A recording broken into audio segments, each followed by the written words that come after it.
إن الحمد لله نحمده ونستعينه ونستغفره ونعوذ بالله من شرور أنفسنا ومن سيئات أعمالنا من يهده الله فلا مضل له ومن يضلل فلا هادي له وأشهد أن لا إله إلا الله وحده لا شريك له وأشهد أن محمدا عبده ورسوله يا أيها الذين آمنوا اتقوا الله حق تقاته ولا تموتن إلا وأنتم مسلمون يا أيها الناس اتقوا ربكم الذي خلقكم من نفس واحدة وخلق منها زوجها وبث منهما رجالا كثيرا ونساء واتقوا الله الذي تساءلون به والأرحام إن الله كان عليكم رقيبا أما بعد فإن خير الحديث كتاب الله وخير الهدي هدي محمد صلى الله عليه وسلم وشر الأمور محدثاتها وكل محدثة بدعة وكل بدعة ضلالة وكل ضلالة في النار.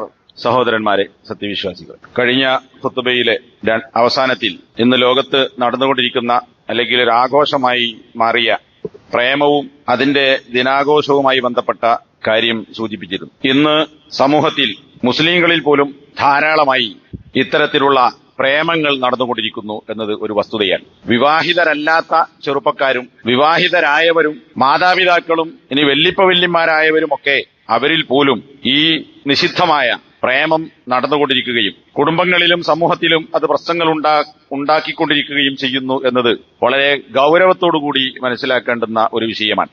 എന്നാൽ എല്ലാ കൂലംകുത്തി ഒഴുക്കുകളിലും അകപ്പെട്ട് അതിന്റെ ആളുകളായി പലപ്പോഴും മാറുന്ന മുസ്ലിങ്ങൾ അല്ലെങ്കിൽ മുസ്ലിങ്ങളിൽ പലരും ഇത്തരം വിഷയങ്ങളിലും അറിഞ്ഞോ അറിയാതെയോ മുഴുകിപ്പോയിട്ടുണ്ട് എന്നത് ഒരു പരമാർത്ഥമാണ്. ഒരാളെ അല്ലെങ്കിൽ ഒരു കുട്ടിയെ പ്രേമിച്ചു എന്ന് വന്നാൽ മുമ്പൊക്കെ അതൊരു വലിയ ചർച്ചാ വിഷയവും സമൂഹത്തിലും കുടുംബത്തിലും പ്രശ്നവുമായിരുന്നു. ഇന്ന് പ്രേമം എന്നത് ഒരു സാധാരണ സംഭവമായി മാറുകയും കേട്ടാൽ അറപ്പോ വെറുപ്പോ ഇല്ലാത്ത അത്തരം സംസാരങ്ങൾ നടത്തുന്നതിന് ഒരു കുറവില്ലാത്ത, ലജ്ജയില്ലാത്ത, ചിലപ്പോൾ അതൊരു അഭിമാന പ്രശ്നമായി പോലും കരുതപ്പെടുന്ന അവസ്ഥയിലേക്ക് മുസ്ലിങ്ങളിൽ തന്നെ ഏറെ ആളുകളും അധപ്പതിച്ചിരിക്കുന്നു എന്നതാണ് ഗൗരവമായി നമ്മൾ ആലോചിക്കേണ്ടത്. ബാപ്പയും ഉമ്മയും കേൾക്കെ മക്കൾ പരസ്പരമോ പണ്ടൊന്നും ഇത്തരം വിഷയങ്ങൾ സംസാരിക്കാറില്ല. എന്നാൽ നാട്ടുവർത്തമാനം പറയുന്നത് പോലെ ഇന്ന് മാതാപിതാക്കളും മക്കളും സഹോദരീ സഹോദരന്മാരും ഒക്കെ കൂടിയിരുന്ന് അവിടെ നടക്കുന്നു ഇവിടെ നടക്കുന്നു, അവന്റെ കുട്ടി ഇവന്റെ കുട്ടി, അതിനെക്കുറിച്ചുള്ള ചർച്ചകൾ പരസ്പരം കൂടിയിരുന്നു പോലും സംസാരിക്കുന്നതിൽ യാതൊരു ലജ്ജയുമില്ലാത്ത അവസ്ഥയിൽ എത്തുന്നത് വരെ പ്രശ്നം ഗുരുതരമാണ് എന്നതാണ് സൂചിപ്പിക്കാനുള്ളത്. യഥാർത്ഥത്തിൽ ആണിന് പെണ്ണിനോടും പെണ്ണിന് ആണിനോടും ഇഷ്ടമുണ്ടാകാം. അത് മനുഷ്യന്റെ പ്രകൃതത്തിൽ അള്ളാഹു നിശ്ചയിച്ചിട്ടുള്ള ഒരു സംഗതിയാണ്. വിശുദ്ധ ഖുർആനിൽ തന്നെ അള്ളാഹു സുബ്ഹാനഹു വ തആല സ്ത്രീകളോടും സമ്പത്തിനോടും, ആ സമ്പത്തിന്റെ വിവിധ വശങ്ങൾ പിന്നെ ഖുർആൻ എണ്ണി പറയുന്നുണ്ട്, ഇതിനോടൊക്കെ ഹുബ്ബുണ്ടാവുക എന്നത് മനുഷ്യ പ്രകൃതമാണ് എന്ന് പറഞ്ഞിട്ടുണ്ട്. അങ്ങനെ ഒരു പരസ്പര സ്നേഹവും പ്രേമവും അതനുസരിച്ച ലിംഗവ്യത്യാസത്തിനനുസരിച്ചുള്ള വികാരങ്ങളും ഉള്ളതുകൊണ്ടാണ് മനുഷ്യന്മാർ കല്യാണം കഴിക്കുന്നത്, കുടുംബമായി ജീവിക്കുന്നത്, വിവാഹബന്ധങ്ങൾ നിലനിൽക്കുന്നത്. ഇത്തരത്തിലുള്ള ഒരു വികാരമോ ചിന്തയോ പ്രേമമോ സ്നേഹമോ ഇല്ല എങ്കിൽ കുടുംബബന്ധങ്ങൾ തന്നെ നിലനിൽക്കുകയില്ല. അതുകൊണ്ട് തന്നെ ഇസ്ലാം പഠിപ്പിക്കുന്നത് പ്രേമം, ആണും പെണ്ണും തമ്മിലുള്ള പ്രേമം എന്ന് പറയുന്നത് അത് വിവാഹ അന്വേഷണത്തോടുകൂടി അല്ലെങ്കിൽ വിവാഹ ജീവിതത്തോടുകൂടി തുടങ്ങേണ്ടുന്ന ഒരു സംഗതിയാണ്. സൂറത്തുർ റൂമിലെ 21-ാമത്തെ വചനത്തിൽ സാധാരണ ഏത് നിക്കാഹിൽ പങ്കെടുക്കുമ്പോഴും കേൾക്കാറുള്ള പ്രസംഗത്തിൽ മിൻ ആയാതിഹി അൻ ഖലഖലകും മിൻ അൻഫുസികും അസ്വാജൻ ലിതസ്കുനു ഇലൈഹ വജഅല ബൈനകും മവദ്ദത്തൻ വറഹ്മ, മനുഷ്യർക്ക് മനുഷ്യരിൽ നിന്ന് തന്നെയുള്ള ഇണകളെ സൃഷ്ടിച്ചു എന്നത് അള്ളാഹുവിന്റെ ദൃഷ്ടാന്തങ്ങളിൽപ്പെട്ടതാണ്. നിങ്ങൾ നിങ്ങളുടെ ഇണകളിലേക്ക് സമാധാനം തേടി ചെല്ലുവാൻ. എന്തുകൊണ്ടാണ് ആ സമാധാനം ഭാര്യയ്ക്ക് ഭർത്താവിൽ നിന്നും ഭർത്താവിന് ഭാര്യയിൽ നിന്നും കിട്ടുന്നത്? വജഅല ബൈനകും മവദ്ദത്തൻ വറഹ്മ, നിങ്ങൾക്കിടയിൽ, അതായത് മനുഷ്യന്മാർക്കിടയിൽ എന്നല്ല, അത് വേറെ സ്നേഹമുണ്ട്, മവദ്ദത്ത് വേറെ, കാരുണ്യം വേറെ. ഭാര്യാഭർത്താക്കന്മാർക്കിടയിൽ നേരത്തെ ഇല്ലാത്ത ഒരു മവദ്ദ, ഒരു സ്നേഹം, പ്രേമം, വറഹ്മ, ഒരു കാരുണ്യം അള്ളാഹു ഉണ്ടാക്കിയിട്ടുണ്ട്. ആ പ്രേമവും കാരുണ്യവും ഭാര്യാഭർത്താക്കന്മാർക്കിടയിൽ, ഏതോ രണ്ട് കുടുംബത്തിൽപ്പെട്ട രണ്ട് മനുഷ്യന്മാർക്കിടയിൽ വിവാഹത്തിലൂടെ ഈ സ്നേഹവും കാരുണ്യവും ഉണ്ടാക്കി. അത് അള്ളാഹു നിശ്ചയിച്ചു തന്നതാണ്. എന്നിട്ട് അള്ളാഹു പറയാണ്, ഇന്ന ഫീ ദാലിക ലആയാത്തിൻ ലിഖൗമിൻ യതഫക്കറൂൻ, അള്ളാഹുവിന്റെ ദൃഷ്ടാന്തങ്ങളിൽ തീർച്ചയായും അതിൽ ചിന്തിക്കുന്ന ആളുകൾക്ക് ദൃഷ്ടാന്തമുണ്ട്. അപ്പോ അന്യ രണ്ട് ആളുകൾക്കിടയിൽ ഈ ഒരു സ്നേഹം, അതിന്റെ അടിസ്ഥാനത്തിലുള്ള കരുണ, ആ സ്നേഹം എന്ന് പറയുന്നത് വെറും ലൈംഗികമായ കാര്യം മാത്രമല്ല, പ്രായമെത്തി കിഴവനും കിഴവിയുമായാലും ആ ഭാര്യ ഭർത്താക്കന്മാർക്കിടയിൽ കാരുണ്യം നിലനിൽക്കുന്നു. അതുകൊണ്ടാണ് ഒരു ലൈംഗികമായ താല്പര്യവും ഇല്ലാത്ത പ്രായമെത്തിയ അവസ്ഥയിൽ പോലും അല്ലെങ്കിൽ രോഗം കൊണ്ട് വലയുമ്പോഴും ഭാര്യ ഭർത്താവിനെയും ഭർത്താവിന് ഭാര്യയെയും സ്നേഹിക്കാൻ സാധിക്കുന്നത്. ചുരുക്കത്തിൽ വിവാഹിതരായ ആളുകൾക്കിടയിൽ അള്ളാഹു സ്നേഹവും അല്ലെങ്കിൽ പ്രേമവും കാരുണ്യവും ഉണ്ടാക്കിയിരിക്കുന്നു. അപ്പൊ പ്രേമം മനുഷ്യർ തമ്മിൽ തുടങ്ങേണ്ടത് അവിടെയാണ്, വിവാഹം മുതൽ. എന്നാൽ ഇന്ന് ചെറുപ്രായത്തിൽ പ്രായപൂർത്തി എത്തുന്നതിന് മുമ്പ് പോലും പ്രേമം മുട്ടിടുന്ന കാലമാണ്. വിശുദ്ധ ഖുർആൻ അല്ലെങ്കിൽ ഇസ്ലാമിന്റെ പ്രേമത്തിലുള്ള നിലപാടെന്താണ്, പ്രേമ വിവാഹങ്ങളോടുള്ള നിലപാടെന്താണ് എന്നത് വളരെ കൃത്യമായി ഖുർആൻ പറഞ്ഞിട്ടുണ്ട്. പലപ്പോഴും ഇത് ചർച്ച ചെയ്യപ്പെടുകയോ പഠിപ്പിക്കപ്പെടുകയോ ചെയ്യാറില്ല എന്നതും ഇന്ന് യാതൊരു അതിർവരമ്പുകളുമില്ലാതെ ആളുകൾ പ്രേമത്തിലേക്ക് ഒഴുകിപ്പോകുന്നു എന്നതിനുള്ള കാരണമായേക്കാം. വിശുദ്ധ ഖുർആൻ 2 സ്ഥലങ്ങളിൽ കാമുകന്മാരെ കുറിച്ച് പറഞ്ഞിട്ടുണ്ട്. അത്തരം വിവാഹങ്ങൾ പാടില്ലെന്നും ആ വിവാഹം ശരിയല്ലെന്നും പറഞ്ഞിട്ടുണ്ട്. സൂറത്തുൽ മാഇദയിലെ 5-ാമത്തെ വചനം. അവിടെ സത്യവിശ്വാസികളായ ആളുകൾക്ക് എന്തൊക്കെ അനുവദിക്കപ്പെട്ടു, എന്തൊക്കെ ഭക്ഷിക്കാം, ആരെയൊക്കെ കല്യാണം കഴിക്കാം എന്ന് പറയുന്ന കൂട്ടത്തിൽ വിശ്വാസിനികളിൽപ്പെട്ട ചാരിത്ര്യമുള്ള പതിവ്രതകളായ സ്ത്രീകളെ, മുസ്ലിം സ്ത്രീകളെ കല്യാണം കഴിക്കാം, മഹർ കൊടുക്കണം എന്നൊക്കെ പറഞ്ഞതിന് ശേഷം നിങ്ങൾക്ക് അഹ്ലു കിതാബിൽപ്പെട്ട ജൂത ക്രിസ്ത്യാനികളിൽപ്പെട്ട സ്ത്രീകളെയും, സ്ത്രീകൾ എന്ന് പറഞ്ഞെടുത്ത് വൽ മുഹ്സനാത്ത് എന്ന് പറഞ്ഞാൽ ശേഷം ഞാനത് വിശദീകരിക്കാം. ചാരിത്ര്യമുള്ളവർ എന്ന് പറഞ്ഞാൽ വ്യഭിചാരത്തിലേർപ്പെടാത്ത സത്യസന്ധരായ നല്ലവരായ അഹ്ലു കിതാബിൽപ്പെട്ട ജൂത പെണ്ണിനെയോ ക്രിസ്ത്യാനി പെണ്ണിനെയോ കല്യാണം കഴിക്കാം. ഇതാ ആതൈതുമുഹുന്ന ഉജൂറഹുന്ന, നിങ്ങൾക്ക് അവർ മഹർ കൊടുക്കുകയാണെങ്കിൽ. അപ്പൊ ഈ ഇക്കാലഘട്ടത്തിൽ ജൂത ക്രിസ്ത്യാനിയെ കല്യാണം കഴിക്കാൻ പറ്റുമോ? അത് അന്നത്തെ ജൂത ക്രിസ്ത്യാനികളെ കുറിച്ച് പറഞ്ഞതാണോ? അതിന് വേറെ ഉപാധികളുണ്ടോ? അല്ല നിരുപാധികമാണോ? ഇതൊക്കെ വേറെ വിഷയം, ഞാനിപ്പോ അതിലേക്ക് പോകുന്നില്ല. കല്യാണം കഴിക്കാമെന്നത് ലോകാവസാനം വരെ അനുവദിക്കപ്പെട്ട കാര്യമാണ് എന്നതാണ് നേരത്തെ പറഞ്ഞ അഭിപ്രായ വ്യത്യാസങ്ങളിൽ ശരിയായ വീക്ഷണം. നബിന്റെ കാലഘട്ടത്തിൽ ജൂതന്മാർക്കും ക്രിസ്ത്യാനികൾക്കും എന്ത് വിശ്വാസം ഉണ്ടായിരുന്നുവോ അതേ വിശ്വാസമാണ് ഇന്നത്തെ ജൂത ക്രിസ്ത്യാനികൾക്കുള്ളത്. പക്ഷേ ജൂത ക്രിസ്ത്യാനികളായ പെണ്ണിനെ കല്യാണം കഴിക്കാം, അങ്ങോട്ട് കെട്ടിച്ചെടുക്കാൻ പറ്റില്ല. ജൂതനോ ക്രിസ്ത്യാനിക്കോ മുസ്ലിം പെണ്ണിനെ അങ്ങോട്ട് കെട്ടിച്ചെടുക്കാൻ പറ്റില്ല, പക്ഷെ അവരെങ്ങോട്ട് കല്യാണം കഴിക്കാം. എന്താണ് അവിടെ നിബന്ധന പറഞ്ഞത്? ഒന്നാമത് തന്നെ ഖുർആൻ വിശേഷിപ്പിച്ചത് വൽ മുഹ്സനാത്ത്, ചാരിത്ര്യമുള്ള, അന്തസ്സുള്ള, മാന്യതയുള്ള ആളുകൾ എന്നാണ്. അതിനെ ഒന്നുകൂടി ബലപ്പെടുത്താൻ വീണ്ടും ഖുർആൻ പറഞ്ഞു, നിങ്ങൾ, അതായത് മുസ്ലിങ്ങളായ ചെറുപ്പക്കാർ ജൂത ക്രിസ്ത്യാനിയായ പെൺകുട്ടികളെ കല്യാണം കഴിക്കുന്നുവെങ്കിൽ മുഹ്സിനീന, കെട്ടുന്ന പുരുഷനും മാന്യതയുള്ളവനായിരിക്കണം, അന്തസ്സുള്ളവനായിരിക്കണം. എന്താ അന്തസ്? തറവാടും പൈസയും ജോലിയല്ല, മറിച്ച് ഈമാൻ ഉൾക്കൊണ്ടുകൊണ്ട് വ്യഭിചാരത്തിൽ ഏർപ്പെടാതെ ചാരിത്ര്യം കാത്തു സൂക്ഷിച്ചുകൊണ്ട്. ആ ചാരിത്ര്യം കാത്തു സൂക്ഷിക്കുക എന്ന് പറഞ്ഞാൽ വ്യഭിചാരത്തിൽ ഏർപ്പെടാതിരിക്കലാണ്. അതെവിടുന്ന് മനസ്സിലാവും? ഖുർആന്റെ അടുത്ത പ്രയോഗത്തിന് മനസ്സിലാവും. ഗൈറ മുസാഫിഹീന, സിഫാഹ് എന്ന് പറഞ്ഞാൽ വ്യഭിചാരമാണ്. ഗൈറ മുസാഫിഹീന, വ്യഭിചാരത്തിൽ ഏർപ്പെടാത്ത, മാന്യതയുള്ള, ചാരിത്ര്യമുള്ള, വ്യഭിചാരത്തിൽ നിന്ന് വിട്ടുനിൽക്കുന്ന ആളുകളായി കൊണ്ടുവേണം നിങ്ങൾ ജൂത ക്രിസ്ത്യാനികളിൽപ്പെട്ട പെണ്ണുങ്ങളെ കല്യാണം കഴിക്കാൻ. അപ്പൊ പ്രേമിച്ച് കല്യാണം കഴിക്കാൻ പാടില്ല. പ്രേമം എന്ന് പറയുന്നത് മുസ്ലിമിനെ സംബന്ധിച്ചിടത്തോളം അന്തസ്സിന് പറ്റിയതല്ല. അത് പ്രത്യക്ഷമോ പരോക്ഷമോ ആയ വ്യഭിചാരത്തിലേക്ക് പോകാം. ഇനിയോ സംശയമുള്ള ആളുകൾക്ക് ഒന്നുകൂടി കൃത്യമായി ഖുർആൻ പറഞ്ഞു, വലാ മുത്തഖിദി അഖ്ദാനിൻ, സ്വകാര്യ കാമുകിമാരെ സ്വീകരിക്കുന്നവരായിക്കൊണ്ടും കല്യാണം കഴിക്കാൻ പാടില്ല. ഖിദ്ന്, അതിന്റെ ബഹുവചനാണ് അഖ്ദാൻ. ഖിദ്ന് എന്ന് പറഞ്ഞാൽ കാമുകൻ, കാമുകി, രണ്ടുപേർക്കും ഉപയോഗിക്കാവുന്ന ഒരു വാക്കാണ്. ആണിനും പെണ്ണിനും ഉപയോഗിക്കാം. അപ്പൊ വലാ മുത്തഖിദി, പുരുഷന്മാരായ മുസ്ലിങ്ങളെ നിങ്ങൾ സ്വീകരിക്കരുത്, അഖ്ദാനിൻ, ജൂത ക്രിസ്തീയ പെണ്ണുങ്ങളിൽ നിന്ന് കാമുകിമാരെ സ്വീകരിക്കാൻ പാടില്ല. അപ്പൊ നോക്കൂ, മാന്യത, അതായത് വ്യഭിചാരത്തിൽ ഏർപ്പെടാതിരിക്കുക എന്ന ചാരിത്ര്യ ബോധമുണ്ടായിരിക്കണം. വ്യഭിചാരത്തിൽ ഏർപ്പെടുന്നവരാകരുത്. വ്യഭിചാരത്തിലേക്ക് നയിക്കുന്നതാണ് പ്രേമിക്കുക എന്ന് പറയുന്നത്. അപ്പൊ കാമുകിമാരെ സ്വീകരിച്ചുകൊണ്ടും കല്യാണം കഴിക്കാൻ പാടില്ല. വിശദീകരണം ആവശ്യമില്ലാത്ത വിധം വ്യക്തമാണ്. അപ്പൊ ഒരാൾക്ക് ഒരു പെണ്ണിനെ ഇഷ്ടപ്പെട്ടാൽ ആ പെണ്ണിന്റെ രക്ഷിതാവിനോട് എനിക്ക് അവളെ കെട്ടിച്ചു തരുമോ എന്ന് ചോദിക്കാം. പ്രേമം പാടില്ല. പ്രേമം, അതിൽ വ്യഭിചാരത്തിലേക്ക് എത്താം. നേർക്കുനേരെയുള്ള വ്യഭിചാരവും അല്ലാത്ത വ്യഭിചാരവുമുണ്ട്. അത് ഇൻഷാ അല്ലാഹ് സമയം ഉണ്ടെങ്കിൽ പിന്നെ വിശദീകരിക്കും. അപ്പൊ ഇതാണ് വിശുദ്ധ ഖുർആനിലെ 1-ാമത്തെ ആയത്ത്. ജൂത ക്രിസ്ത്യാനിയെ കല്യാണം കഴിക്കുമ്പോൾ എന്തൊക്കെ നിബന്ധനയാണ്. കണ്ടനൊക്കെ പോയി കെട്ടാം എന്ന് പറഞ്ഞിട്ടില്ല. ഹാഫിദ് ഇബ്നു കസീർ, എല്ലാ ആളുകളും അംഗീകരിക്കുന്ന ഖുർആൻ വ്യാഖ്യാതാവാണ് ഇബ്നു കസീർ. അദ്ദേഹത്തിന്റെ തഫ്സീർ ആയത്തുകളും ഹദീസുകളും വെച്ചുകൊണ്ട് ഖുർആനിനെ, അതുപോലെ സലഫുകളുടെ വാക്കുകളും വെച്ചുകൊണ്ട് ഖുർആനെ വിശദീകരിച്ച പണ്ഡിതൻ. അദ്ദേഹം പറയുന്നു, ഇവിടെ മുഹ്സിനീന ഗൈറ മുസാഫിഹീന വലാ മുത്തഖിദി എന്ന് പറഞ്ഞാൽ അല്ലാഹു സുബ്ഹാനഹു വ തആല ഒരു ഷർത്ത് വെച്ചിട്ടുണ്ട്. ഷർത്ത് എന്ന് പറഞ്ഞാൽ നിബന്ധന. ആ നിബന്ധന പാലിക്കപ്പെടുമ്പോഴേ ആ അമല് സാധുവാകുള്ളൂ. ഷർത്ത് പാലിക്കാതിരുന്നാലോ അമല് പൊളിഞ്ഞു. നിസ്കരിക്കുമ്പോൾ നിസ്കാരം സാധുവാകണമെങ്കിൽ ഖിബിലക്കാരെ തിരിഞ്ഞിക്കണം, ഔറത്ത് മറക്കണം, വുളു ഉണ്ടാകണം, വലിയ ശുദ്ധിയിൽ ശുദ്ധിയാകണം, സമയമാകണം. ഇതൊക്കെ ഷർത്താ. ഒരുത്തനെ ഒന്നു എടുത്തിട്ട് കുളിച്ചൊക്കെ വൃത്തിയായി ഒന്നു എടുത്ത് നല്ല കുപ്പായിട്ടിട്ട് കിബിലക്കേല തിരിഞ്ഞെന്നു നിസ്കരിക്കുന്നത് എപ്പോഴാ? സമയം എത്താതെ. ഇപ്പൊ ലുഹറിനൊപ്പം ലുഹർ നിസ്കരിച്ചാൽ നമസ്കാരം സാധുവല്ല. കാരണം എന്താ? സമയമാകണം എന്നത് ഷർത്താണ്. അപ്പൊ ഷർത്ത് പാലിച്ചില്ലെങ്കിൽ അമൽ ബാത്തിലായി പോകും. ഇവിടെ വിവാഹം സാധുവാകാൻ അള്ളാഹു നിശ്ചയിച്ചിട്ടുള്ള നിബന്ധന എന്ന് പറയുന്നത് വിവാഹം കഴിക്കുന്ന പുരുഷന്മാർ മാന്യതയുള്ളവരായിരിക്കണം, അന്തസ്സുള്ളവരായിരിക്കണം, വ്യഭിചാരത്തിൽ ഏർപ്പെടുന്നവരാകരുത്, അതുപോലെ തന്നെ കാമുകിമാരെ സ്വീകരിക്കുന്നവരാകരുത്. ഇത് ഷർത്താണ്. കമാ ശറത, അല്ലാഹു സുബ്ഹാനഹു വ തആല നിബന്ധന വെച്ചതുപോലെ എന്ന് പറഞ്ഞുകൊണ്ട് അതിനിടയ്ക്ക് വേറെ നിബന്ധന പറയുന്നുണ്ട്, അത് അടുത്ത ആയത്ത് പറയാം. അപ്പൊ നോക്കൂ, ഇത് ഷർത്താണ്. അപ്പൊ ഈ ഷർത്ത് ലംഘിച്ച് പ്രേമിച്ച് കണ്ണുകൊണ്ടോ സംസാരം കൊണ്ടോ സ്പർശനം കൊണ്ടോ കൈ കൊണ്ടോ കാലുകൊണ്ടോ ഒഴിഞ്ഞിരിക്കൽ കൊണ്ടോ ഇതൊക്കെ വ്യഭിചാരത്തിന്റെ ഇനങ്ങളാണ്. അങ്ങനെ വ്യഭിചാരത്തിൽ ഏർപ്പെട്ടുകൊണ്ടാണ് കല്യാണം കഴിക്കുന്നതെങ്കിൽ ആ കല്യാണം സാധുവല്ല. കാരണം എന്താ? ഷർത്ത് തെറ്റിയിരിക്കുന്നു. ഇനി രണ്ടാമത്തെ പ്രയോഗം സൂറത്തുൻ നിസായിലെ 25-ാമത്തെ ആയത്താണ്. അത് സത്യവിശ്വാസികളെ കുറിച്ച് പറയുന്നതാണ്. നിങ്ങൾക്ക് ആരെയൊക്കെ കല്യാണം കഴിക്കാം, ആരെ കല്യാണം കഴിച്ചുകൂടാ എന്നിട്ട് പറയാൻ, സ്വതന്ത്രകളായ സ്ത്രീകളെ കല്യാണം കഴിക്കാൻ സാധിക്കുകയില്ലെങ്കിൽ പുരുഷന്മാരോട് പറയാൻ മഹർ കൊടുക്കണം. മഹർ കൊടുക്കാൻ പൈസ അല്ല. അപ്പൊ പിന്നെന്താ ചെയ്യാ? കല്യാണം കഴിക്കാതൊക്കെ അല്ല, നിനക്ക് അടിമപ്പെണ്ണിനെ കല്യാണം കഴിക്കാം.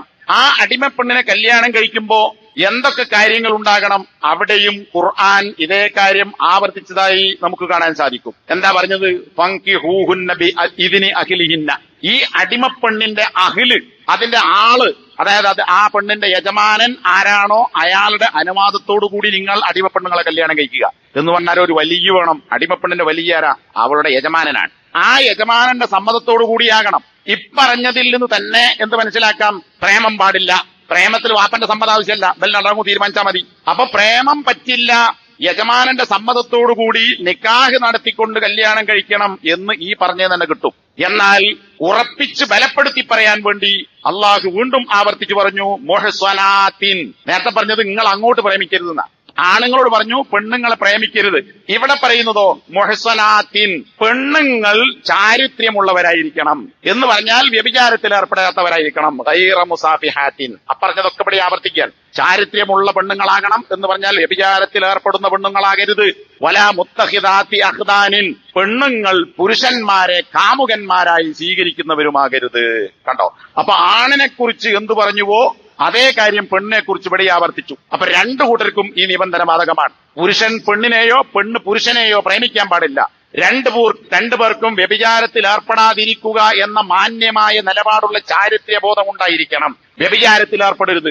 ഈ 3 നിബന്ധനകൾ രണ്ടു കൂട്ടരെ കുറിച്ചും പറഞ്ഞു. ഇതുകൊണ്ടാണ് നേരത്തെ ഞാൻ വായിച്ച ഇബ്നു കസീറിന്റെ വാചകത്തിൽ അദ്ദേഹം പറഞ്ഞത് ഫകമാ ശറത്തൽ ഇഹ്സാന ഫിന്നിസാ വഹിയൽ ഇഫ്ഫ അനിസ്സിന കദാലിക ശറതഹ ഫിർരിജാൽ. പെണ്ണുങ്ങളെ കാര്യത്തിൽ പ്രേമിക്കാൻ പാടില്ലെന്നും വ്യഭിചാരത്തിൽ ഏർപ്പെടാൻ പാടില്ലെന്നും ചാരിത്ര്യബോധമുള്ളവരായിരിക്കണം എന്ന് പെണ്ണിനെ കുറിച്ച് നിബന്ധന വെച്ചതുപോലെ പുരുഷനും ആ നിബന്ധനകൾ പാലിക്കുന്നവനായിരിക്കണം എന്നാണ് ഇബ്നു കസീർ എഴുതിയത്. ഞാൻ രണ്ടാം ഭാഗം ആദ്യം വായിച്ചിട്ടുള്ളൂ, കാരണം അത് ആയത്തുമായി ബന്ധപ്പെട്ടതായതുകൊണ്ട്. അപ്പൊ ചുരുക്കത്തിൽ രണ്ടുപേർക്കും ഈ ഒരു സംഗതി, ഈ നിബന്ധനകൾ പാലിക്കണം. ഇനി ഇബ്നു കസീർ മാത്രമല്ല, സലഫി പണ്ഡിതനായ ശൈഖ് മുഹമ്മദ് ബിൻ സാലിഹ് അൽ ഉസൈമീൻ സൂറത്തുൻ നിസായിലെ ഈ പറഞ്ഞ പെണ്ണുങ്ങൾ പ്രേമിക്കുന്നവരാകരുത്, വ്യഭിചാരത്തിൽ ഏർപ്പെടുന്നവരാകരുത് എന്ന് പറയുന്ന ആയത്തിനെ വിശദീകരിച്ചുകൊണ്ട് അദ്ദേഹം പറയാൻ, ഈ ആയത്തിൽ നിന്ന് മനസ്സിലാക്കാവുന്ന കാര്യങ്ങൾ എന്താണ്? ഇഹ്സാൻ ഉണ്ടാകണം. അദ്ദേഹം പറഞ്ഞത് ഇസ്തിറാത്ത് നിബന്ധനയാണ്. വ്യഭിചാരത്തിൽ ഏർപ്പെടാതെ മാന്യതയുള്ള ചാരിത്ര്യമുള്ളവരാകണം എന്നത് വിവാഹത്തിന്റെ നിബന്ധനയാണ്. അത് എവിടുന്ന് കിട്ടും? മുഹ്സനാത്തിൻ, അതുപോലെ തന്നെ മുഹ്സിനീന, ഗൈറ മുസാഫിഹീന, ഗൈറ മുസാഫിഹാത്ത് എന്നൊക്കെ പറഞ്ഞതിൽ മനസ്സിലാക്കാൻ സാധിക്കും. കാരണം അവരുടെ രക്ഷിതാക്കളുടെ അനുമതിയോടുകൂടി നിങ്ങൾ കല്യാണം കഴിക്കുക എന്ന് പറഞ്ഞാൽ തന്നെ വ്യഭിചാരം പാടില്ല, നിക്കാഹ് നടത്തിയിട്ട് വേണം എന്ന് കിട്ടും. അതിനെ ബലപ്പെടുത്താൻ, തൗക്കീദ് ചെയ്യാൻ വേണ്ടിയാണ് അല്ലാഹു സുബ്ഹാനഹു വ തആല അതിന്റെ ശേഷം വ്യഭിചാരത്തിൽ ഏർപ്പെടാത്തവരായും കാമുകിമാരെയും കാമുകന്മാരെയും സ്വീകരിക്കാത്തവരായും എന്ന് പറഞ്ഞിട്ടുള്ളത്. അപ്പൊ എന്താ? അത് ഷർത്താണ്. ഇത് 2 തവണ വീണ്ടും അദ്ദേഹം ആവർത്തിച്ച് പറയുന്നുണ്ട്. ഓരോന്നോരോന്ന് വേറെ വേറെ പറയുന്നുണ്ട്. ഞാൻ സമയക്കുറവുകൊണ്ട് അതിലേക്ക് പോകുന്നില്ല. എന്നിട്ട് 3ാമത്തെ ഫായിദയായി അദ്ദേഹം പറയാൻ, പ്രേമം പാടില്ല, കാമുകന്മാരെ സ്വീകരിക്കാൻ പാടില്ല, അത്തരം വിവാഹങ്ങൾ അതില്ലാതിരിക്കുക എന്നത് വിവാഹത്തിന്റെ ഷർത്താണ്. അപ്പൊ ക്രിസ്ത്യാനിയെ കല്യാണം കഴിച്ചാലും ശരി, അടിമപ്പെണ്ണിനെ കല്യാണം കഴിച്ചാലും ശരി, ഇനി സാധാരണ പെണ്ണിനെ കല്യാണം കഴിച്ചാലും ശരി, ആരെ കല്യാണം കഴിച്ചാലും ഈ പറഞ്ഞ നിബന്ധനകൾ ബാധകമാണ്. പ്രേമവും വ്യഭിചാരത്തിലേക്ക് എത്തിക്കുന്ന പ്രേമവും പാടില്ല. എന്നൊരു ശൈഖ് ഉസൈമീൻ 3ാമത്തെ ഫായിദ വിശദീകരിക്കുമ്പോൾ അദ്ദേഹം പറയാൻ, ഇന്ന് യൂറോപ്യൻ സമൂഹത്തിൽ നടന്നുകൊണ്ടിരിക്കുന്ന ഒരു കാര്യം വിശദീകരിക്കേണ്ടതുണ്ട്. അതെന്താണ്? ഏറ്റവും ശ്രേഷ്ഠമായ സ്വഭാവങ്ങളെ കൈവിട്ടുകൊണ്ട് അവരിൽ പലരും, യൂറോപ്യന്മാരിൽ പലരും, അവർക്ക് ചില സുഹൃത്തുക്കളുണ്ട്. പെണ്ണുങ്ങളെ കുറിച്ചാ പറഞ്ഞത്. ആണുങ്ങൾക്ക് പെൺ സുഹൃത്തുക്കളുണ്ട്, അല്ലെങ്കിൽ പെണ്ണുങ്ങൾക്ക് പെൺ സുഹൃത്തുക്കളുണ്ട്. കണ്ടോ? അയ്യക്കൂന ലഹും സാഹിബ വസദീഖ യഖ്റുജു മഅഹ യബീതു ഇൻദഹ. അവൻ അവളുടെ കൂടെയാണ് പുറപ്പെടുക. എങ്ങോട്ട് പോവുകയാണെങ്കിലും ഈ പെണ്ണ് കൂടെ ഉണ്ടാവും. അവളുടെ കൂടെയാണ് രാത്രി കടന്നുറങ്ങുന്നത്. ചിലപ്പോൾ അവൻ അവളുടെ കൂടെയോ അവൾ അവന്റെ കൂടെയോ കടന്നുറങ്ങുന്നു. പക്ഷേ ലാക്കിൻ ലാ യുജാമിഉഹ, ഒരു പക്ഷേ വ്യഭിചാരത്തിലൊന്നും ഏർപ്പെടുന്നുണ്ടാവില്ല, പക്ഷേ ഒരുമിച്ച് ഉറങ്ങുന്നു ഒരു സ്ഥലത്ത്. എന്നാൽ അവർ വിവാഹത്തിന് ശേഷമല്ലാതെ ബന്ധം പാടില്ല എന്നവർ മനസ്സിലാക്കുന്നു. അതുകൊണ്ട് വ്യഭിചാരമല്ല, ലൈംഗിക ബന്ധമല്ല, പക്ഷെ ഒരുമിച്ച് പോകുന്നു, ഒരുമിച്ച് ഉറങ്ങുന്നു. വമഅലൂമൻ അന്നൽ ഇൻസാന ഇദാ ഖലാ ബിൽ മർഅ വഅതാല മഅഹൽ മുഖാമ വൽ ഹദീസ ഫഇന്ന ശൈത്താന യജ്രി മിൻ ഇബ്നി ആദം മജ്റദ് ദമി ജമീഅൻ വയഖ്സുലു ശർ. എന്ന് അദ്ദേഹം ഉണർത്തുകയാണ്. വ്യഭിചാരത്തിൽ ഏർപ്പെട്ട് ലൈംഗിക ബന്ധം നടത്തിയിട്ടില്ല വിചാരിക്കുക, ഒരുമിച്ച് യാത്ര ചെയ്യുകയും ഒരുമിച്ചിരിക്കുകയും ഒരുമിച്ച് സംസാരിക്കുകയും ഒരുമിച്ചുറങ്ങുകയും ഇതുപോലുള്ള ഏതെങ്കിലും ഒരു വസ്തു ചെയ്താൽ, എല്ലാം കൂടി ചെയ്യണമെന്നില്ല, അങ്ങനെ ചെയ്താൽ ഉണ്ടാകുന്ന കാര്യം എന്താ? അന്യ സ്ത്രീ പുരുഷന്മാർ ഒറ്റയ്ക്കിരിക്കുന്നു. രണ്ടാണും പെണ്ണും ഒരു സ്ഥലത്തിരിക്കുക, ഒരു സ്ഥലത്ത് ഉറങ്ങുക, ഒരു സ്ഥലത്ത് കിടക്കുക, ഒരു സ്ഥലത്ത് യാത്ര ചെയ്യുക. അങ്ങനെ ഉണ്ടാകുമ്പോൾ നീണ്ട ഈ കൂടെയുള്ള താമസവും സംസാരവും അവിടെ ശൈത്താൻ കടന്നു വരുന്നു. രക്തം സഞ്ചരിക്കുന്നിടത്തുകൂടി പിശാച് സഞ്ചരിക്കും എന്ന് നബി സല്ലല്ലാഹു അലൈഹി വസല്ലം പറഞ്ഞിട്ടുണ്ട്. വയഹ്സുലു ശർറു, അപ്പോൾ തിന്മ സംഭവിക്കും. എന്താ തിന്മ? സംസാരം, പിന്നെ അത് സ്പർശനമാകും, പിന്നെ അത് വ്യഭിചാരത്തിലേക്ക് എത്തിക്കും. അതുകൊണ്ട് യൂറോപ്യരിൽ നടന്നുകൊണ്ടിരിക്കുന്ന ഈ കാര്യത്തെക്കുറിച്ച് പറയേണ്ടതുണ്ട്. ഇന്ന് യൂറോപ്യരേക്കാൾ ഒരുപക്ഷെ മുസ്ലിങ്ങളുടെ കൂട്ടത്തിൽ നടക്കുന്നുണ്ടാകാം. കലാലയങ്ങളിൽ, കോളേജുകളിൽ, യൂണിവേഴ്സിറ്റികളിൽ പഠിക്കുന്ന ആളുകൾ, നമ്മളെ വീട്ടിൽ നിന്നൊക്കെ പോകുന്ന കുട്ടികളുണ്ടെങ്കിൽ ചോദിച്ചു നോക്കും. മതബോധമുള്ള മക്കൾ പറയും, അമുസ്ലിങ്ങളായ പെൺകുട്ടികളെക്കാൾ ഉളുപ്പില്ലാത്ത വർഗമാണ് മുസ്ലിം പെൺകുട്ടികൾ. ഒരു ഹിന്ദു പെൺകുട്ടിക്കുള്ള മാന്യത പോലും, ഈ പറഞ്ഞ ഇഫ്ഫത്ത് പോലും, ഇഹ്സാൻ പോലും മുസ്ലിം പെൺകുട്ടികൾക്കില്ല. തൊടുകയോ സ്പർശിക്കുകയോ തോളിൽ കൈവെക്കുകയോ ഊരക്ക് പിടിക്കുകയോ സംസാരിക്കുകയോ ചെയ്യുന്നതിൽ. നേരത്തെ ഞാൻ പറഞ്ഞു, ട്രെയിനിൽ യാത്ര ചെയ്യാൻ പറ്റൂല, ഗതിയില്ലാത്തതുകൊണ്ട് യാത്ര ചെയ്യാന്നുള്ളൂ. കാരണം അത്രക്ക് വൃത്തികേടുകളാണ്. ഈ പോകുന്ന വൈകുന്നേരങ്ങളിൽ ട്രെയിൻ കയറി തെക്കോട്ടും വടക്കോട്ടും യാത്ര ചെയ്യുന്ന മക്കൾ ട്രെയിൻ കയറിയാൽ ആരുടെ കൂടെയാണ് ഇരിക്കുന്നത്, ആരെയാണ് തോണ്ടുന്നത്, ആരുടെ തോളിലാണ് കൈവെക്കുന്നത്? 2-3 പെൺകുട്ടികളുണ്ടെങ്കിൽ ഒരു ഭാഗത്ത് 3 പെൺകുട്ടികളും ഒരു ഭാഗത്ത് ആൺകുട്ടികളും ഇരിക്കുന്നതിന് പകരം തട്ടമിട്ടതും ഇടാത്തതും അക്കനയിട്ടതുമായ പെൺകുട്ടികളെ നമുക്ക് കാണാം. അവിടെ ഒരാണ് ഒരു പെണ്ണ്, ഒരാണ് ഒരു പെണ്ണ്, അങ്ങനെ ഇടകലർന്ന് ട്രെയിനിലിരിക്കുന്നു, ബസ്സിലിരിക്കുന്നു. ഇത് ആരായിരുന്നു രക്ഷിതാക്കൾക്കറിയോ? ഇല്ല. അതിന്റെ ഫലം എന്താ? ഇത് പ്രേമത്തിലേക്ക് എത്തിക്കുന്നു. ആ ഇരുത്തം തന്നെ തെറ്റാണ്, അത് പ്രേമത്തിലേക്ക് എത്തിക്കുന്നു. പ്രേമം പിന്നെ വ്യഭിചാരത്തിലേക്ക് എത്തിക്കുന്നു. ഷെയ്ഖ് ഉസൈമീൻ ദർസിലൊക്കെ ഓതുന്ന തഫ്സീറിന്റെ പേരാണ് തഫ്സീറുൽ ജലാലൈനി. സാധാരണ നമ്മളെ നാട്ടിലെ സമസ്തന്റെ പള്ളിയിലൊക്കെ ഇത് പഠിപ്പിക്കുന്നു, ജലാലൈൻ തഫ്സീർ. അതിന് ചില ന്യൂനതകളുണ്ട്, അത് ചില സലഫി പണ്ഡിതന്മാർ അതിന്റെ ന്യൂനതകൾ ചൂണ്ടിക്കാണിച്ചിട്ടുണ്ട്. ആ തഫ്സീറുൽ ജലാലൈനി എന്ന് പറഞ്ഞാൽ 2 ജലാലുദ്ദീൻ എന്ന് പേരുള്ള 2 ആളുകൾ കൂടി എഴുതിയ തഫ്സീറാണ്. ആ തഫ്സീറിന് ഒരു അനുബന്ധം ഷെയ്ഖ് ഉസൈമീൻ എഴുതി. അതിൽ അദ്ദേഹം പറയാൻ, അൽ മുഹ്സനാത്ത് ചാരിത്ര്യമുള്ളവർ എന്ന് പറഞ്ഞാൽ ചില സ്ഥലങ്ങളിൽ അത് ചാരിത്ര്യമുള്ളവർ എന്ന അർത്ഥത്തിലും ചില സ്ഥലത്ത് വിവാഹിതർ എന്ന അർത്ഥത്തിൽ ഉപയോഗിച്ചിട്ടുണ്ട്. ഖുർആനിൽ സൂറത്തുൻ നിസായിലെ 25-ാമത്തെ ആയത്തിൽ ഉപയോഗിച്ചതിന്റെ അർത്ഥം വിവാഹിതരായിക്കൊണ്ട് വ്യഭിചാരത്തിലേർപ്പെടുന്നവരാകാതെയാകണം നിങ്ങൾ കല്യാണം കഴിക്കേണ്ടത് എന്നാണ്. എന്നിട്ട് അദ്ദേഹം നേരത്തെ പറഞ്ഞ കാര്യം വീണ്ടും ആവർത്തിക്കുന്നു. അവിടെ മാതാപിതാക്കളുടെ അനുമതി പ്രകാരം അല്ലെങ്കിൽ യജമാനന്റെ അനുമതി പ്രകാരം എന്ന് പറഞ്ഞാൽ തന്നെ വിവാഹമായിരിക്കണം, പ്രേമം പാടില്ല എന്ന് കിട്ടും. അപ്പൊ പിന്നെ ബാക്കി പറഞ്ഞതെന്താ? അത് ബലപ്പെടുത്തി പറഞ്ഞതാണ്. എന്നിട്ട് അദ്ദേഹം പറയുന്ന ഒരു കാര്യം നോക്കൂ. സിഫാഹ് എന്ന് വ്യഭിചാരത്തിന്, സിന എന്ന് പറഞ്ഞാൽ വ്യഭിചാരൻ, അതിന് സിഫാഹ് എന്നും മുസാഫി എന്ന് പറഞ്ഞാൽ വ്യഭിചാരി എന്നും അർത്ഥം പറയാൻ കാരണം എന്താ? لأنه ليس له هم إلا سفك الماء في القبل لا يريد أولادا ولا عسر ولا مودة فإنما هو كالتيس يريد أن يقضي نهمته فقط. പ്രേമം കാരണം ഒരു പെണ്ണിന്റെ പിന്നാലെ പോകുന്നവൻ ഏതുപോലെയാണ് എന്നാണ് ഇവിടെ ശൈഖ് ഉസൈമീൻ പറയുന്നത്. അവന്റെ ലക്ഷ്യം, അവന്റെ ശരീരത്തിലുള്ള ലൈംഗികാവയവത്തിലുള്ള ശുക്ലം അത് ഈ പെണ്ണിന്റെ ലൈംഗികാവയവത്തിൽ ഒഴുക്കണം എന്നതല്ലാതെ അവന് മറ്റൊരു ചിന്തയുമില്ല. ഈ ബന്ധത്തിലൂടെ കുട്ടിയുണ്ടാകണം എന്നവൻ ആഗ്രഹിക്കുന്നില്ല. ഈ ബന്ധം കൊണ്ട് അവളുമായി നല്ല ഇസ്റത്ത്, നല്ല പെരുമാറ്റം ഉണ്ടാകണമെന്ന് അവൻ ആഗ്രഹിക്കുന്നില്ല. ആ പെണ്ണിനെ സ്നേഹിക്കണമെന്ന് ആഗ്രഹിക്കുന്നില്ല. പ്രേമല്ല, പ്രേമം തന്നെ പേരിനേ ഉള്ളൂ, സ്നേഹമല്ല. ആ പെണ്ണിനോട് സ്നേഹമുണ്ടോ? ഇല്ല. ആ പെണ്ണിന്റെ ശരീരം മാത്രമാണ് അവൻ ഇഷ്ടപ്പെടുന്നത്. എന്നിട്ട് അദ്ദേഹം പറയുന്ന വാചകം നമ്മൾ ശ്രദ്ധിക്കണം. ഒരു കൂറ്റനാട് ആ ഒരു എതിർലിംഗത്തിൽപ്പെട്ട ആടുമായി ലൈംഗിക ബന്ധത്തിൽ ഏർപ്പെടുന്നത് ആ ആടിനെ സ്നേഹിച്ചത് കൊണ്ടല്ല, ആടിനോട് പുണ്യം ചെയ്യണമെന്നത് കൊണ്ടല്ല, മറിച്ചെന്താണ്? ഈ ആടിന്റെ വികാരം ശമിപ്പിക്കണം എന്നത് മാത്രമേ ലക്ഷ്യമുള്ളൂ. അങ്ങനെ ഒരു കൂറ്റനാടിന്റെ, ചുരുക്കി പറഞ്ഞാൽ ഒരു കാളയായാലും ശരി പോത്തായാലും ശരി, അതാണ് പ്രേമിക്കുന്നവന്റെ അവസ്ഥ. പച്ചക്ക് ഷെയ്ഖ് ഉത്തൈമീൻ പറയാൻ. ഇത് ഞാനോട് വായിക്കേണ്ടി വന്നത് സമൂഹം മനസ്സിലാക്കാൻ വേണ്ടിയിട്ടാണ്. അതുകൊണ്ട് തന്നെ ഈ കാര്യങ്ങൾ നമ്മൾ മനസ്സിലാക്കേണ്ടതുണ്ട്.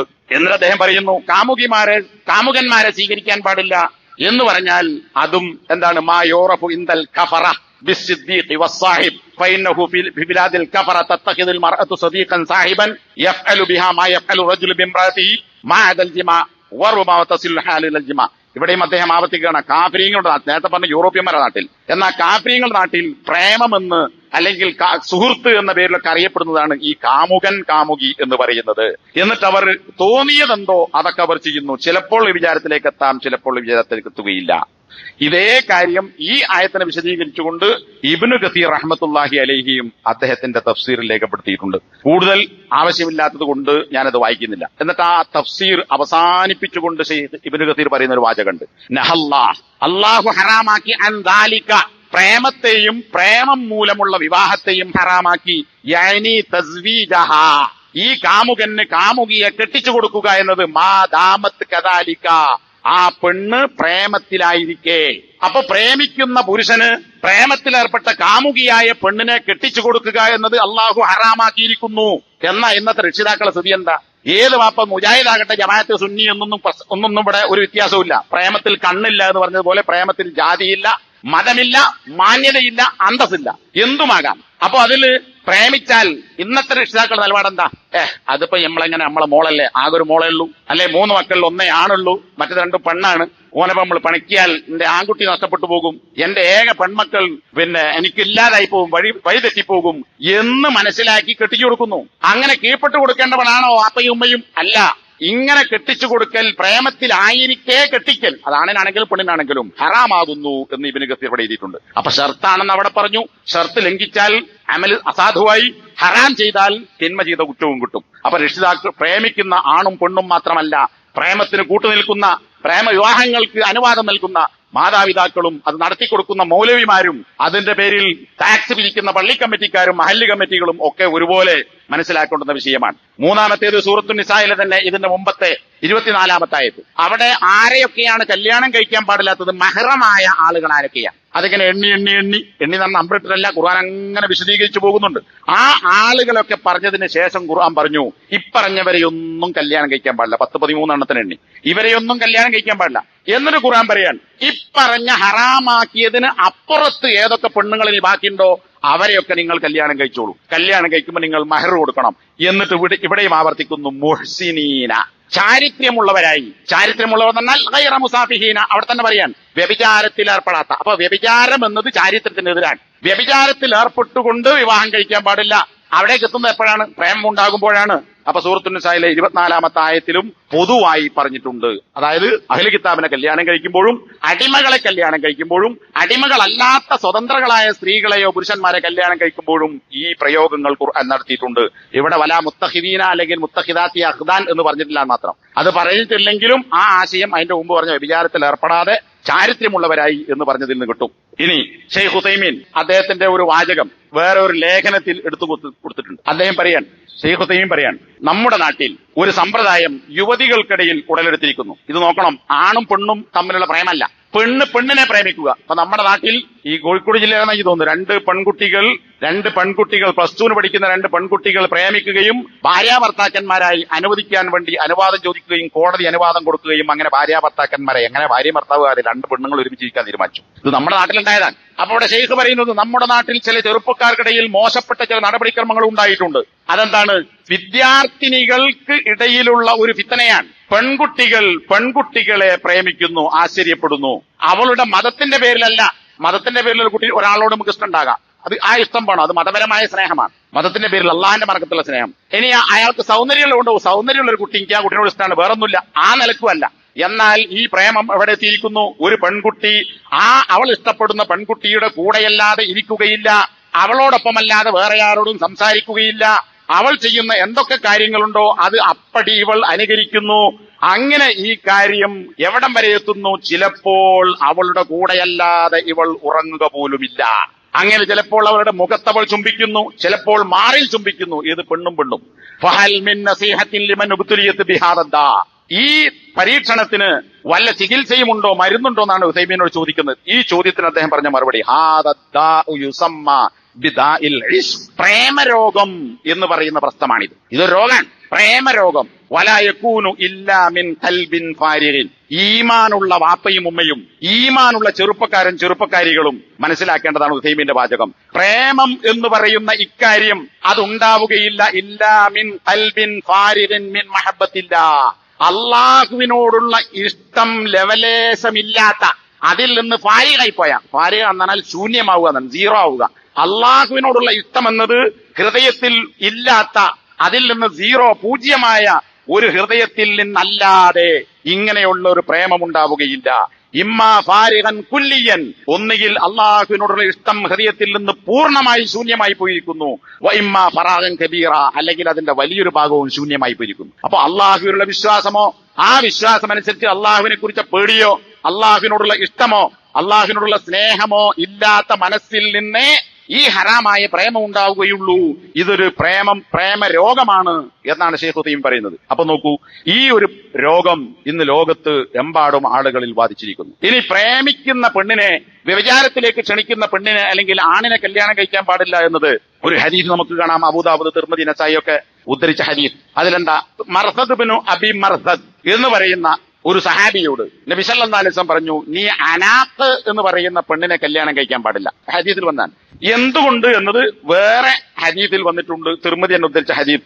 ആ ഹദീസ് സ്വഹീഹാണ് എന്ന് ശൈഖ് അൽബാനി രേഖപ്പെടുത്തിയിട്ടുണ്ട്. ഒരു നീണ്ട ഹദീസാണ്, ഞാൻ അതിന്റെ ആശയം പറയാം.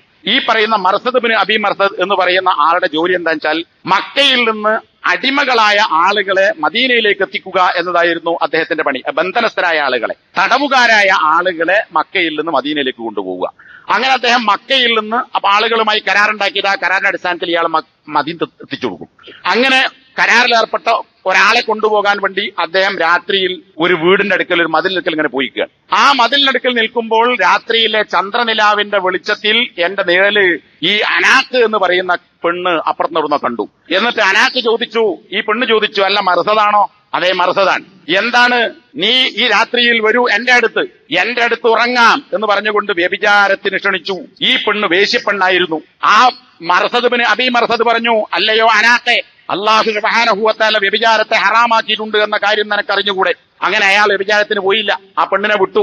അയാളുടെ ജോലിയുമായി ഈ തടവുകാരെ മദീനത്തേക്ക് കൊണ്ടുപോകാൻ വേണ്ടി ആ പണിയിലേർപ്പെട്ടു. മദീനത്തെത്തി, മദീനത്തിന് നബി സല്ലല്ലാഹു അലൈഹി വസല്ലം ഈ സംഗതിയൊക്കെ വിശദീകരിച്ചു കൊടുത്തു. അല്പനേരം നബി സല്ലല്ലാഹു അലൈഹി വസല്ലം മിണ്ടാതിരുന്നു. അങ്ങനെ മിണ്ടാതിരുന്നപ്പോൾ അപ്പോഴതാ ആയത്തിറങ്ങുന്നു. എന്താ ആയത്ത്? ലാ യൻകിഹു അസ്സാനി ലാ യൻകിഹു ഇല്ലാ സാനിയ ഔ മുശ്രിക വസ്സാനിയതു ലാ യൻകിഹുഹാ ഇല്ലാ സാനിൻ ഔ മുശ്രിക്. വ്യഭിചരിക്കുന്ന ഒരു പെണ്ണിനെയോ അല്ലെങ്കിൽ ശിർക്ക് ചെയ്യുന്ന പെണ്ണിനെയോ അല്ലാതെ കല്യാണം കഴിക്കുകയില്ല. തിരിച്ചും, വ്യഭിചരിക്കുന്ന ഒരു സ്ത്രീ വ്യഭിചരിക്കുന്ന ഒരു പുരുഷനെയോ ശിർക്ക് ചെയ്യുന്ന ഒരു പുരുഷനെയോ അല്ലാതെ കല്യാണം കഴിക്കുകയില്ല എന്ന് പറഞ്ഞാൽ എന്താ? വ്യഭിചാരവും തമ്മിൽ ചേരും. വ്യഭിചരിക്കുന്ന പുരുഷന് പറ്റിയത് വ്യഭിചരിക്കുന്ന സ്ത്രീയാണ്. പിന്നെ ചേരുക ആരാണ്? ശിർക്ക് ചെയ്യുന്ന ആണും പെണ്ണുമാണ്. എന്താ അത് രണ്ടും നല്ല ബന്ധം? ശിർക്ക് എന്ന് പറഞ്ഞാൽ അള്ളാഹുവിന് മാത്രം കൊടുക്കേണ്ടുന്ന കാര്യം അള്ളാഹു അല്ലാത്തവർക്ക് കൊടുക്കുക എന്നതാണ്. അള്ളാഹുവിന് അവകാശപ്പെട്ടത് അള്ളാഹു അല്ലാത്തവർ കൊടുക്കുക, അതാണ് ഏറ്റവും വലിയ തിന്മ. ആ ശിർക്ക് ചെയ്യുന്ന ആൾക്ക് പ്രേമവും പറ്റുമെന്ന് പറയാൻ കാരണം എന്താ? പ്രേമവും ഒരു പങ്കു ചേർക്കലാണ്. ശിർക്ക് എന്ന അള്ളാൽ പങ്കു ചേർക്കലാണ്. തനിക്ക് താൻ കാത്തു സൂക്ഷിക്കേണ്ടുന്ന ഹലാലായ ആളുമായിട്ടല്ലാതെ, ഭർത്താവുമായിട്ടോ ഭാര്യയുമായിട്ടോ അല്ലാതെ പങ്കുവെക്കാൻ പറ്റാത്ത ഒരു കാര്യത്തെ, ഹറാമായ നിഷിദ്ധമായ ഒരാളുമായി ലൈംഗികാവയത്തെ പങ്കുവെക്കുക എന്ന ശിർക്കാണ് അവിടെ സംഭവിക്കുന്നത്. അതുകൊണ്ട് തന്നെ വ്യഭിചാരിയോ അല്ലെങ്കിൽ ശിർക്ക് ചെയ്യുന്നവനോ തിരിച്ചും ഇതേ അനുവദനീയമാവുകയുള്ളൂ, അങ്ങനെ അല്ലാതെ സംഭവിക്കുകയില്ല എന്ന ആയത്ത് അവതരിച്ചത് ഈ വിഷയത്തിലാണ് എന്നാണ് ഹദീസിൽ പറയുന്നത്. അപ്പൊ അതിലൂടെ എന്ത് മനസ്സിലായി? പ്രേമം എന്ന് പറയുന്നത് തീർച്ചും നിഷിദ്ധമായ കാര്യമാണ്. അതുകൊണ്ടാണ് ഈ കല്യാണം പാടില്ല. അങ്ങനെ അല്ലാതെ നടക്കുകയാണെങ്കിൽ ഇവന്റെ സ്വഭാവം മറ്റൊന്നുണ്ടാവും. ഒരു വ്യഭിചാരിക്ക് വ്യഭിചാരിണിയെ ഇഷ്ടപ്പെടാം, വ്യഭിചാരിണിക്ക് വ്യഭിചാരിയെ ഇഷ്ടപ്പെടാം, മൂലമായി പൊരുത്തപ്പെടും. അപ്പൊ വ്യഭിചാരത്തിൽ ഏർപ്പെടുന്നവനായി പാടില്ല. എന്നാൽ വ്യഭിചരിക്കുന്ന ഒരാൾ വ്യഭിചാരത്തിൽ നിന്ന് ഒഴിവായി തൗബ ഇതൊക്കെ മാറി നന്നായാൽ അയാൾക്ക് എന്ത് ചെയ്യാം? അയാളെ വേറൊരാൾക്ക് കല്യാണം കഴിക്കുക, അതിന് കുഴപ്പമില്ല. ഈ ആയത്തിറങ്ങും പലപ്പോഴും വിശ്വാസം ഉണ്ടാകാറുണ്ട്. കല്യാണം കഴിക്കുന്നതിന് മുമ്പ് വ്യഭിചാരത്തിൽ ഏർപ്പെട്ട ആൾ ഈ ആയത്തുകൾ എത്രയോ ആൾക്കാർ സംശയിച്ചു വയ്ക്കാറുണ്ട്. ഞാൻ പണ്ട് ഇങ്ങനെ ഒരു വ്യഭിചാരം നടത്തിയിരുന്നു, അപ്പൊ ഈ ആയത്തനുസരിച്ച് അയാൾ മനസ്സിലാക്കുന്നത് എന്റെ പെണ്ണും അങ്ങനത്തോളാവോ എന്നെപ്പോലെ വ്യഭിചരിച്ചവളാകുമോ അവൾ? പെണ്ണിന് സംശയമുണ്ടോ? ഞാൻ പണ്ടൊരുത്തനുമായി വ്യഭിചാരത്തിൽ ഏർപ്പെട്ടിരുന്നു, അല്ലെങ്കിൽ ഒന്നല്ലെങ്കിൽ പലതവണ ചെയ്തിട്ടുണ്ട്. അപ്പൊ ഞാൻ കല്യാണം കഴിക്കാൻ പോകുന്ന ആളും ഈ ആയത്തനുസരിച്ച് വ്യഭിചാരം തന്നെയാകുമോ? എന്റെ ജീവിതം പുകയായി പോകുമോ എന്ന് പേടിക്കും. ആ പേടിണ്ടാകുന്ന ഇതിനടിസ്ഥാനത്തിൽ അതുമല്ലേ ഉഫുവെക്കുള്ളൂ. എന്നാൽ തൗബ ചെയ്ത് പിന്മാറിയാൽ അവരെ കല്യാണം കഴിക്കാം, അത് കുഴപ്പമൊന്നുമില്ല. ആ നിലയിൽ കല്യാണം പാടില്ല എന്നാണ്. അപ്പോ അല്ലാഹു സുബ്ഹാനഹു വ തആല ഈ കാര്യത്തെ ഗൗരവത്തിൽ മനസ്സിലാക്കുകയും അവ പാലിക്കുകയും ചെയ്യുന്ന യഥാർത്ഥ വിശ്വാസികളായി മാറാൻ അല്ലാഹു സുബ്ഹാനഹു വ തആല നമുക്ക് തൗഫീഖ് നൽകി അനുഗ്രഹിക്കുമാറാകട്ടെ. അൽഹംദുലില്ലാഹ് വസല്ലല്ലാഹു അലാ മുഹമ്മദ് അല്ലദീ ബല്ലഗ റിസാലത വഅദ്ദൽ അമാന. നേരത്തെ ഞാൻ സൂചിപ്പിച്ചിരുന്നു, വ്യഭിചാരം എന്ന് പറയുന്നത് നേർക്കുനേരെയുള്ളതുണ്ടാവും, അല്ലാത്തതുണ്ട്. ഹദീസിൽ നിന്ന് തന്നെ അത് വ്യക്തമാണ്. ഇമാം ബുഖാരി, മുസ്ലിം ഒക്കെ റിവായത്ത് ചെയ്തിട്ടുള്ള ഹദീസിൽ കാണാം. ഇത് നമ്മൾ ഗൗരവത്തിലെടുക്കണം. ഇന്നല്ലാഹ കതബ അല ബിനി ആദം ഹല്ലഹു മിനദ്ദിന. വ്യഭിചാരത്തിൽ നിന്നുള്ള ഒരു ഓഹരി ആദമിന്റെ പുത്രന്മാർ, അതായത് മനുഷ്യന്മാരുടെ മേൽ അള്ളാഹു രേഖപ്പെടുത്തിയിരിക്കുന്നു. ആരെങ്കിലും ഒഴിവാകുമോ? ആരും ഒഴിവാവില്ല. ഏതൊരു മനുഷ്യനും, പ്രവാചകന്മാർ മഴസൂമുകളായതുകൊണ്ട് അവരിൽ നിന്ന് ഒഴിവായേക്കാം. മനുഷ്യന്റെ മേൽ അള്ളാഹു വിധിച്ചിട്ടുണ്ട് വ്യഭിചാരത്തിൽ നിന്നുള്ള ഒരു ഓഹരി എല്ലാവർക്കും ഉണ്ട്. എന്ന് പറഞ്ഞാൽ ലൈംഗികമായ നേർക്കുനേരെയുള്ള വ്യഭിചാരം അല്ല. അതറക്കതാലി കലാമഹാല എന്ന് നബി പറയാൻ, അത് അവൻ പ്രാപിക്കുക തന്നെ ചെയ്യും, ഒരു സംശയവും അതിൽ വേണ്ട. അള്ളാഹു വിധിച്ച വ്യഭിചാരത്തിന്റെ ഭാഗം ഓരോരുത്തരും എത്തും. അതെന്താ? ഫസിനൽ ഐനി അന്നളറു, കണ്ണിന്റെ വ്യഭിചാരം എന്ന് പറയുന്നത് നോട്ടമാണ്. വസിനൽ ലിസാനി അൽ മന്ദിഖു, നാവിന്റെ വ്യഭിചാരം എന്ന് പറയുന്നത് നാവ് കൊണ്ടുള്ള സംസാരമാണ്. ഇത് ബുഖാരിന്റെ ഹദീസിലുള്ളതാണ്. ഇനി മുസ്ലിമിന്റെ ഹദീസിൽ ഇതിനേക്കാൾ വിശദമായി ഉണ്ട്. അതെന്താ? വൽ ഉദുനാനി സിനാഹുമാ അൽ ഇസ്തിമാ, രണ്ട് ചെവിയുടെ വ്യഭിചാരം എന്ന് പറയുന്നത് ചെവി കൊണ്ടുള്ള കേൾക്കലാണ്. പിന്നെ വൽ യദു സിനാഹ അൽ ബത്ഷു, കൈ കൊണ്ടുള്ള വ്യഭിചാരം എന്ന് പറയുന്നത് അൽ ബത്ഷു, പിടിക്കലാണ്. ഒരാണ് പെണ്ണിനെ പിടിക്കുക, പെണ്ണ് ആണിനെ പിടിക്കുക അല്ലെങ്കിൽ സ്പർശിക്കുക. വൽരിജ്ലു സിനാഹുമാ അൽ ഖുതാ, കാലിന്റെ വ്യഭിചാരം എന്ന് പറയുന്നത് നടത്തമാണ്. ഇത്തരം കാര്യങ്ങൾക്ക് വേണ്ടി പാർക്കിലേക്കായാലും ടൂറിസ്റ്റ് കേന്ദ്രത്തിലേക്കായാലും ഒഴിഞ്ഞ കാട്ടിലേക്കായാലും കുറ്റിക്കാട്ടിലേക്കായാലും ഒഴിഞ്ഞ വീട്ടിലേക്കായാലും എങ്ങോട്ടാണെങ്കിലും ആ നടത്തം കാലുകൊണ്ടുള്ള വ്യഭിചാരമാണ്. ഇമാം അഹ്മദ് റിവായത്ത് ചെയ്ത മറ്റൊരു ഹദീസ് കാണാം, വസിനൽ ഫമി അൽ ഖുബലു, വായ കൊണ്ടുള്ള വ്യഭിചാരം എന്ന് പറഞ്ഞാൽ വായ കൊണ്ടുള്ള ചുംബനമാകുന്നു. അപ്പൊ ഇതൊക്കെ വ്യത്യസ്തമായ വ്യഭിചാരത്തിന്റെ ഇനങ്ങളാണ്. ഇനി ഇങ്ങനെയൊക്കെ സംസാരം, കേൾവി, തൊടൽ, നടത്തം, അതുപോലെ തന്നെ ഈ ചുംബനം, ഇതൊക്കെ വ്യഭിചാരത്തിന്റെ വ്യത്യസ്ത ഇനങ്ങളാണ്. ഇത് എല്ലാ മനുഷ്യനും ഒരു വിഹിതം ഉണ്ടാവും. ചില ആളുകൾക്ക് ഉണ്ടാവും ഏതെങ്കിലും അന്യ ആണിനെ പെണ്ണിനെ കണ്ടാൽ നോക്കുക എന്നത്. ആ നോട്ടം ഒരു വ്യഭിചാരമാണ്. അന്യ ആളുകളുമായി അശ്ലീല സംസാരം, എന്തും പറയാൻ പാടില്ല എന്നല്ല, നല്ല മാന്യമായ സംസാരം നടത്താം, സലാം പറയാം, വിവരങ്ങൾ അന്വേഷിക്കുകയൊക്കെ ചെയ്യാം. എന്നാൽ ലൈംഗിക ചുവയോടുകൂടിയുള്ള സംസാരം പറയുന്നത് അത് വ്യഭിചാരമാണ്. അത്തരം സംസാരം മറ്റുള്ളവരിൽ നിന്ന് കേൾക്കുക, പെണ്ണിൽ നിന്ന് ആണ് കേൾക്കാൻ ഇഷ്ടപ്പെടുന്നു, ആണിൽ നിന്ന് പെണ്ണ് കേൾക്കാൻ ഇഷ്ടപ്പെടുന്നു, അന്യർ, അത് വ്യഭിചാരമാണ്. അന്യ സ്ത്രീകളെ തൊടുന്നത് അത് വ്യഭിചാരമാണ്. ഇങ്ങനെ ഓരോന്നും പറഞ്ഞു. അപ്പൊ ഇതിൽ നിന്ന് രക്ഷപ്പെടാത്തവരുണ്ടാകുമോ എന്ന് നമ്മളൊക്കെ രക്ഷപ്പെടുന്നുണ്ടോ ഇല്ലേ എന്ന് മനസ്സിലാക്കണം. അപ്പോ ഇതിവിടെ പറയുന്നത് എന്തിനാണ്? പ്രേമം എന്ന് പറഞ്ഞാൽ എന്താ?